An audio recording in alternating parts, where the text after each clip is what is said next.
Hello YouTube, Freddie Cardona here. This is a special edition of Driving and the News. It is 1:12 in the morning of January 1, and it is the very first hour of the new year 2023. So you're getting a special news coverage, New Year's Eve / New Year's Day edition. And sorry about the windshield. We're warming up the car here at my sister-in-law's house. And let's get you into the news. Low 49. Then later on this New Year's Day, it'll turn out quite mild with clouds already giving way to sun.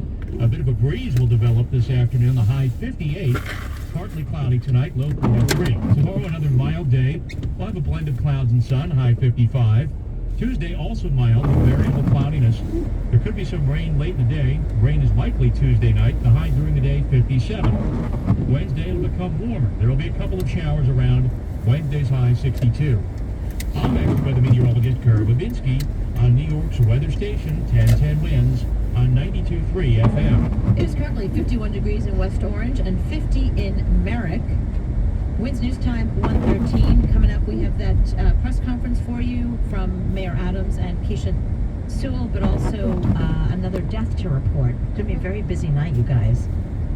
Individuals and businesses with tax problems. Listen carefully. Do you feel like you're losing control of your finances? If you owe over $10,000 in back taxes or have unfiled tax returns, we can help you take back control. The IRS is the largest and most aggressive collection agency in the world, and they can seize your bank accounts, garnish your paycheck, close your business, and file criminal charges. Take control of your tax problem now by calling the experts at U.S. Tax Shield and take advantage of the Fresh Start program and new laws that may allow us to negotiate a settlement for the lowest amount possible. Our team of tax attorneys and enrolled agents can stop collections and get you protected so you can take control of your financial future. U.S. Tax Shield offers a price protection guaranteed quote to get you protected today. U.S. Tax Shield is A+ rated with the Better Business Bureau, so call now. 800-656-4735. That's 800-656-4735. U.S. Tax Shield. 800-656-4735. We are joining the press conference live now with New York City Police Commissioner Keisha Sewell and Mayor Adams. Heard from the police commissioner and I just a few days ago at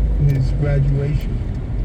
It just goes to show you, if it's not the first day or it could be your last day, the actions that police officers must take every day are life-threatening situations. I spoke with Paul and his dad, who's named Paul as well, and his mom and his girlfriend as he was being stitched up, and he was in good spirits. He understood that his role saved lives of New Yorkers today, and we're really pleased by the response and how our officers handled this situation. All three of the officers are in stable conditions, and there are no credible threats to New Yorkers at this time. This attack took place outside of the area that the police department has identified as the area that we wanted to do primary focus on. And these officers responded in an admirable, professional manner, and all the officers involved. And I must say that even after the incident took place, the responding officers made sure the scene was under control and returned to the primary focus of ensuring that everyone that was here in Times Square received the best professional service that we offer as a police entity and the other first responders that participated in this evening. I want to turn it over to the police commissioner this time, and then we'll hear from the FBI, and then we will open up to any further questions after whomever else needs to speak. Commissioner? Thank you, Mr. Mayor. Thank you for being here. I'll go over some details and reiterate a few things the mayor has just said. The information I'm about to provide is preliminary, as this incident is only a few hours old. Wow. Earlier this evening at approximately 10:11 p.m., officers assigned to the New Year's Eve detail were at the corner of West 52nd Street and 8th Avenue outside of the security screening zone when, unprovoked, a 19-year-old male approached an officer and attempted to strike him over the head with a machete. The male then struck two additional officers in the head with the machete. One officer, an 8-year veteran, suffered a laceration to the head. The second officer, who graduated the police academy on Friday, was also struck in the head, resulting in a skull fracture and large laceration. One of the officers fired their service weapon, striking the subject in the shoulder. The 3 officers were removed to Bellevue Hospital, where I am relieved to report that they are in stable condition. I would like to thank Assistant Directors of Nursing, Dion Bernadelle and Bruce Martin, and all the staff here at Bellevue Hospital for their excellent care of our officers. The subject was also removed to Bellevue Hospital, where he is being treated for his injuries. We are working with our federal partners for this investigation, and it is ongoing. I would like to stress, as the mayor said, there is no active threat at this time. This is another reminder of what our officers face. There were a lot of people out tonight. We are asking anyone who has any information to please call Crime Stoppers at 1-800-577-TIPS. And now I'd like to turn it over to the FBI Assistant Director in Charge, Mike Driscoll. Thank you, Commissioner, Mayor. I appreciate the invitation to join you tonight. I want to start tonight by commending the brave actions by the members of the NYPD who responded to this attack tonight. Truly impressive to see what they do every day, and even more impressive to see how they respond in times of emergency. I want to thank the Commissioner and the NYPD for their coordination on this, and I want to be clear that the FBI, through the Joint Terrorism Task Force, is working very closely with them to determine the nature of this attack, and we will run every lead to ground. I also want to be very clear, as you've heard said tonight previously, this is very much an ongoing investigation, so our ability to talk about specifics is limited. And I do want to be very clear, as you heard the Mayor and the Commissioner state earlier, that there is no ongoing threat. We believe this was a sole individual at this time. There's nothing to indicate otherwise. Thank you. You know, once again, on a holiday, we're here at a hospital, but it shows what New York City police officers do. And we thank an awful lot of folks here, but one of the things we need to thank is our fellow police officers who responded to that 1013 by the thousands to make sure it didn't get worse. Got their colleagues here to the hospital so the staff here can stitch us up. But remember those family members. The family members who are probably watching the ball drop on the television, and then their phone ring, expecting a Happy New Year call, then to find out that we're sending a car. We'll be picking you up. We'll be bringing you to the hospital. Let's think about those family members here who are in shock right now, never thinking the first call of the year would be their son, their husband, their family member would be here in Bellevue Hospital. This is PBA President Pat Lynch speaking. He's taking questions right now in a live press conference. Like we said, this is an active investigation. We're not able to go into that at this time. Commissioner Sewell will be answering the questions tonight.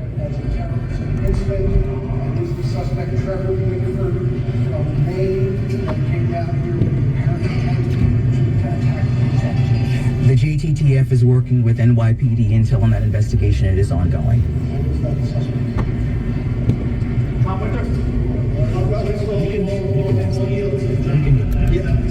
No, I just want to echo that the reason the Joint Terrorism Task Force gets involved in investigations like this is to ascertain what is the nature of the attack. So beyond that, we cannot say any further right now, and we're not going to comment about any particulars regarding the subject or any associates. But at the time, just to be clear, we're not aware of any ongoing threat. Thank you.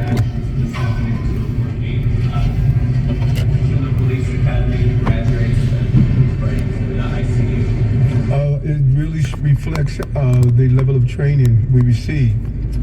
Our officers that are trained are prepared for day one. This officer responded with the level of professionalism that we expect from all of our officers. We know that they are receiving and have received some of the finest training of any law enforcement entity on the globe. And that was on clear display. How these officers responded. They maintained the scene. They got the scene immediately under control. Those responding officers then, after securing assistance for their fellow officer and subduing the person involved, The officers responded back to the locations because we still had a city we had to protect. And so I think it's a real reflection on how well our police officers are trained and the level of courage that they bring to this occupation. All right, this will be our last question.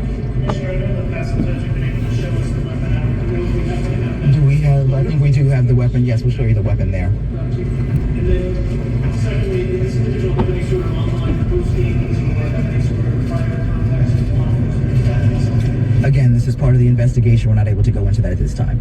Thank you. All right, thank you, everyone. We'll make the weapon available. We'll make the weapon available. Okay, that was a press conference with Commissioner Keishan Sewell and Mayor Adams about an incident in Times Square Saturday night where officers were injured as thousands of people were getting set to ring in the new year. They were very clear about the fact that there's no ongoing threat to any New Yorkers. This was an isolated incident, and that everybody involved is in stable condition at Bellevue Hospital. All news, all the time. This is... All right, I'm a little late on traffic, but here's Ian Stark. Thank you, Ian. Yeah, no problem, Cooper. Definitely. Now, a few crashes working out there we got to talk about. In Brooklyn, you got two. You got one on the westbound belt. After exit 14, as you head to Pennsylvania Avenue, 2 lanes blocked. You got a crash on the westbound BQE. Heading into Atlantic Avenue, exit 27. Some heavy delays there. Also 2 lanes blocked. Wow, so when I started the introduction to this video, I had no idea there had been an attack in Times Square. Not exactly inside the secure zone, but in Times Square nonetheless. So you see, these are the things that we document on this channel, things that I didn't even know was happening. I just wanted to give you a snippet of the very first hour of 2023 that we can all look back on in later years. And I was extremely surprised to hear, because I didn't know anything. We were watching Dick Clark's New Year on Channel 7 and nothing was mentioned on there. So, all right, guys, that was it. The very first driving in the news for 2023, in hopes that there will be many, many more, and hoping that you guys will join me on this journey as we record history. Have a great new year, everybody, and we'll see you on the next Driving and the News.